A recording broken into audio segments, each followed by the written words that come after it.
नमस्कार, प्रांजल ज्ञान गंगा में आप सभी का स्वागत है। हम संक्षिप्त महाभारत द्वितीय खंड का पाठ कर रहे हैं, जिसमें कि कर्ण पर्व चल रहा है। कल हमने शंशपतकों और अश्वत्थामा के साथ अर्जुन का घोर संग्राम, अर्जुन के हाथ से दंडधार और दंड का वध की कथा को पढ़ा था। आज हम अर्जुन के द्वारा शंशपतकों का तथा अश्वत्थामा के हाथ से राजा पांडे का वध की कथा को पढ़ेंगे। संजय कहते हैं, महाराज अर्जुन ने मंगल ग्रह की भांति वक्र और अति वक्र गति से चलकर बहुसंख्यक शंशपतकों का संहार कर डाला। अनेकों पैदल घुड़सवार, रथी और हाथी अर्जुन के बाणों की मार से अपना धैर्य खो बैठे। कितने ही चक्कर काटने लगे, कुछ भाग गए और बहुत से गिरकर मर गए। उन्होंने भल्ल, शुर, अर्धचंद्र तथा वत्स दंत आदि अस्त्रों से अपने शत्रुओं के घोड़े, सारथी, ध्वजा, धनुष, बाण, हाथ के हथियार, भुजाएं और मस्तक काट गिराए। इसी बीच में उग्रायुध के पुत्र ने 3 बाणों से अर्जुन को बीध दिया। यह देख अर्जुन ने उसका सिर धड़ से अलग कर दिया।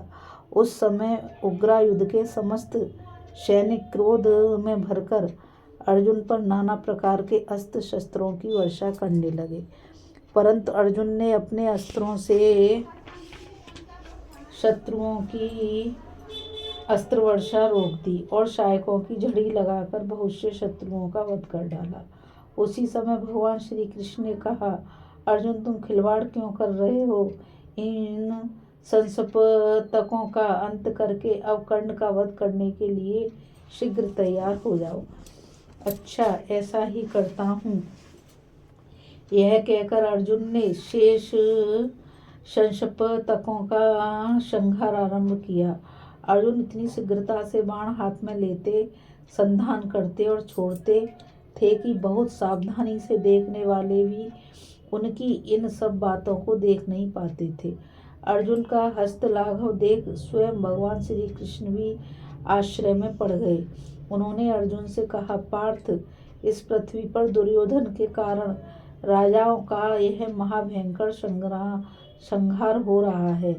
आज तुमने जो पराक्रम किया है, वैसा स्वर्ग में केवल इंद्र ने ही किया था। इस प्रकार बातें करते हुए श्री कृष्ण और अर्जुन चले जा रहे थे। इतने में ही उन्हें दुर्योधन की सेना के पास शंख, दुंदुभी, भेरी और पड़व आदि बाजों की आवाज सुनाई दी। तब श्री कृष्ण ने घोड़ों को बढ़ाया और वहां पहुंचकर देखा कि राजा पांडे के द्वारा दुर्योधन की सेना का विकट विध्वंस हुआ है। ये देख उन्हें बड़ा विस्मय हुआ। राजा पांडे का अस्त्र विद्या तथा धनुर्विद्या में प्रवीण थे। उन्होंने अनेकों प्रकार के बाण मारकर शत्रु समुदाय का नाश कर डाला था। शत्रुओं के प्रधान वीरों ने उन पर जो जो अस्त्र छोड़े थे, उन सबको अपने सहायकों से काटकर वे उन वीरों को यमलोक भेज चुके थे। धृतराष्ट्र ने कहा, संजय, अब तुम मुझसे राजा पांडे के पराक्रम, अस्त्र शिक्षा, प्रभाव और बल का वर्णन करो। संजय ने कहा, महाराज, आप जिन्हें श्रेष्ठ महारथी मानते हैं, उन सबको राजा पांडे अपने पराक्रम के सामने तुच्छ गिनते थे। अपने साथ भीष्म और द्रोण की समानता बतलाना भी उन्हें बर्दाश्त नहीं होता था। श्री कृष्ण और अर्जुन से किसी भी बात में वे अपने को कम नहीं समझते थे। इस प्रकार पांडे समस्त राजाओं तथा संपूर्ण अस्त्रधारियों में श्रेष्ठ थे। वे कर्ण की सेना का संहार कर रहे थे। उन्होंने योद्धाओं को छिन्न भिन्न कर दिया। हाथियों और उनके सवारों को पताका, ध्वजा और अस्त्रों से हीन करके पाद रक्षकों सहित मार डाला। पुलिंद, खश, वाल्हीक, निषाद, आंध्र, कुंतल, दक्षिणायत और भोज देशीय शूरवीरों को शस्त्रहीन तथा कवच शून्य करके उन्हें मौत के घाट उतार दिया। इस प्रकार उन्हें कौरवों की चतुरंगणी सेना का नाश करते देख अश्वत्थामा उनका सामना करने के लिए आया। उसने राजा पांडे के ऊपर पहले प्रहार किया। तब उन्होंने एक कर्णी नामक बाण मारकर अश्वत्थामा को बीध डाला। इसके बाद अश्वत्थामा ने मर्म स्थानों को विदीर्ण कर देने वाले अत्यंत भयंकर बाण हाथ में लिए और राजा पांडे के ऊपर हंसते हंसते उनका प्रहार किया। तत्पश्चात उसने तेज की हुई धार वाले कई तीखे नाराज उठाए और पांडे पर उनका दशमी गति से प्रयोग किया, परंतु पांडे ने 9 तीखे बाण मारकर उन नाराजों को काट डाला और उसके पहियों की रक्षा करने वाले योद्धाओं को भी मार डाला। अपने शत्रुओं की यह फुर्ती देखकर अश्वत्थामा ने धनुष को मंडलाकार बना लिया और बाणों की बौछार करने लगा। 8-8 बैलों से खींचे जाने वाले 8 गाड़ियों में जितने बाण लदे थे उन सबको अश्वत्थामा ने आधे पैर में ही समाप्त कर दिया। उस समय उसका स्वरूप क्रोध से भरे हुए यमराज के समान हो रहा था। जिन लोगों ने उसे देखा वे प्राय होश हवास खो बैठे।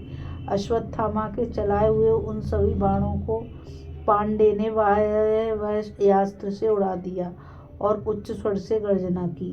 तब द्रोण कुमार ने उनकी ध्वजा काटकर चारों घोड़ों और सारथी को यमलोक भेज दिया था तथा अर्ध चंद्राकार बाण से धनुष काटकर रथ की भी धज्जियां उड़ा दी। उस समय यद्यपि महारथी पांडे रथ से सुन्न हो गए थे तो भी अश्वत्थामा ने उन्हें मारा नहीं। उनके साथ युद्ध करने की उसकी इच्छा भी बनी हुई थी।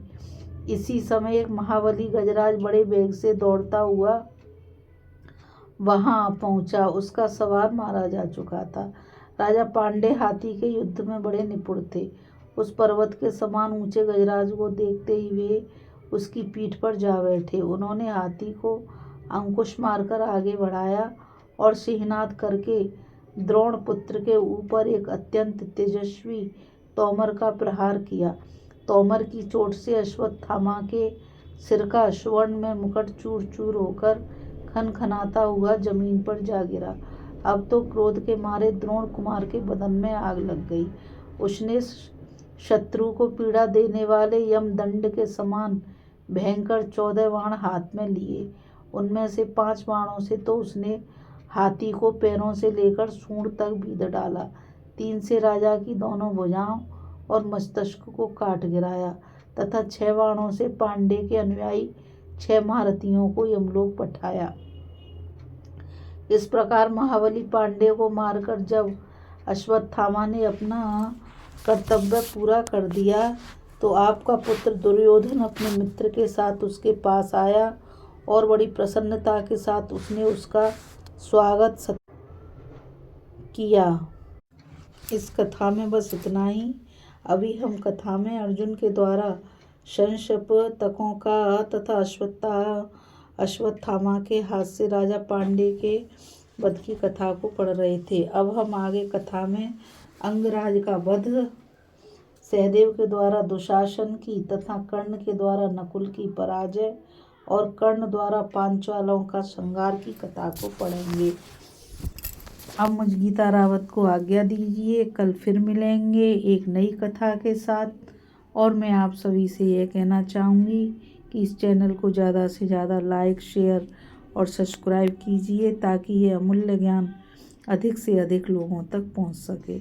और कमेंट के द्वारा मुझे बताइए कि यह कथा आपको कैसी लगी। राधे राधे, जय श्री कृष्णा, नमस्कार।